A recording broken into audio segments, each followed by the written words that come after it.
Thank you, Mr. Speaker. First of all, can I congratulate you on being elected by both sides of this House to serve as Speaker.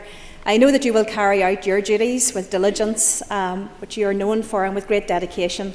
And as one of the class of 1998, you have unrivalled experience on these benches, and I look forward to working with you and the rest of your team in the Speaker's office. I also wish the outgoing Speaker well in his retirement and thank him sincerely for his service to the House. Michelle O'Neill and I come from very different backgrounds.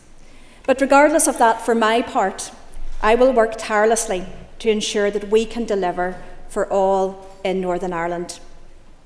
I recognise that for many today, it is an historic moment with the nomination of Michelle O'Neill and myself as First Ministers. It is a day that confirms the democratic outcome of the election. Mr. Speaker, serving people in this House in any role is an honour and a privilege. It is an opportunity to shape Northern Ireland for the better and to make a meaningful difference. I love Northern Ireland. I am deeply proud to be from this place we call home. Despite our often troubled history and divisions of the past, I know that we have incredible potential. As a young girl sitting in Market Hill High School almost 30 years ago, I could never have imagined that one day I would have the opportunity to serve in such a way. This is a responsibility and an honour that I will never take for granted. Each and every day, I will strive to make this place the very best it can be.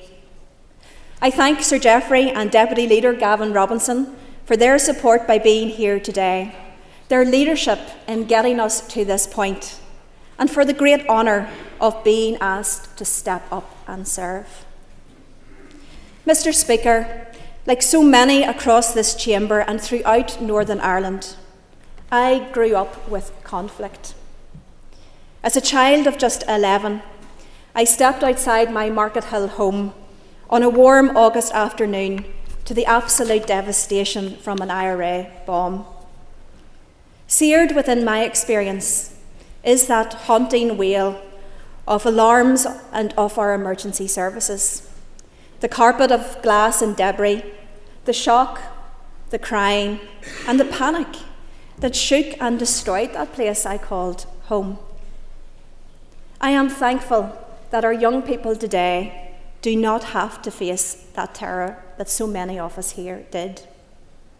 But as a child, I didn't understand the politics of it.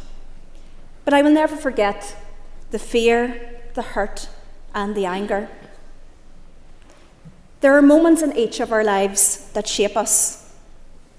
The past, with all its horror, can never be forgotten, and nor will it be allowed to be rewritten.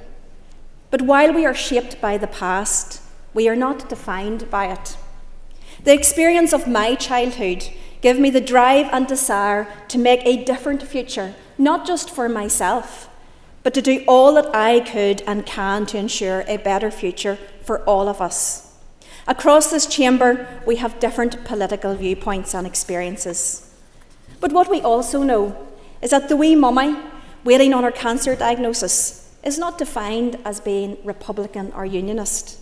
She is defined by the sleepless nights and worry that she may never see her children grow up. The daddy fighting to get the right educational support for his child is not defined by orange or green, but by the stress and anxiety for the future of the child they love. Let this be our inspiration, for those are the issues that we can agree on. The challenges so many families face throughout Northern Ireland are the same, no matter where or what we are or believe. It is those shared problems that are blighting too many lives that we can work constructively, urgently together to improve. But we must learn the lessons of the last 7 years, whatever path we're going to take, on health service reform, schools reform, improving our public services, and to make this place a thriving and flourishing Northern Ireland it can be. We will only succeed by walking that path side by side and not by the dismissing and demeaning of the concerns of each other. There can be no dominating from one to the other, but a new approach of recognising the concerns of each other and finding solutions together. We are all born equal, and the people who look on this sitting today demand us to work together. Michelle is an Irish Republican, and I am a very proud Unionist. We will never agree on those issues, but what we can agree on is that cancer doesn't discriminate and our hospitals need fixed. We can agree that too many mummies and some daddies are having to give up work because childcare is too expensive. We agree that our teachers need supported and equipped to teach, and that our public sector workers need properly paid. We all agree that drugs destroys communities, and the police needs the resources to put the dealers out of business. And what we can all agree with is that economic prosperity is the game changer for every community. Mr. Speaker, let us be a source of hope to those young people watching today, not one of despair.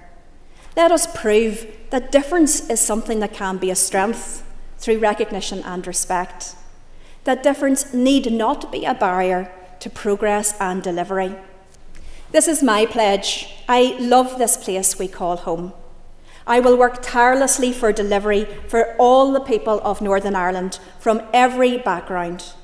I will do so with the best of my abilities, honoured by the privilege and opportunity to do so. Let's do it side by side, and let's keep Northern Ireland moving forward. Yeah.